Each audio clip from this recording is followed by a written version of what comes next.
আসসালামু আলাইকুম এভরিওয়ান, আশা করি সবাই ভালো আছেন। সো আজকে আমরা যেটা শিখব সেটা হচ্ছে আমরা হোয়াইট বোর্ডে দেখতে পাচ্ছি how to use to. That means অতীতকালে আমরা কোনো কিছুতে অভ্যস্ত ছিলাম, বাট বর্তমানে এই কাজটার সাথে আমরা কোনো এই জড়িত না বা করছি না কাজটা।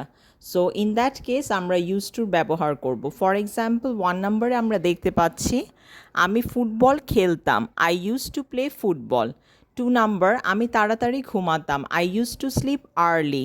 3 নম্বর, আমি সকালে নাস্তা খাওয়ার পর পড়তাম, I use to study in the morning after breakfast. 4 নম্বর, আমি গল্প করতাম স্কুলে টিফিনের সময়, that means I use to gossip during tiffin time. So আশা করি আপনারা সবাই এই ঈদের ছুটিতে বাসায় এই ইংলিশগুলো প্র্যাকটিস করবেন।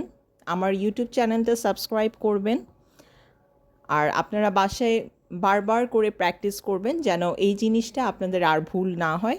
আর সেকেন্ডলি যেটা আমি বলতে চাচ্ছি সেটা হচ্ছে ইউজ টুর পর অলওয়েজ আমরা মনে রাখবো যে অলওয়েজ এটা প্রেজেন্ট ফর্ম হবে, that means V1. So thank you everyone for watching. Eid Mobarak.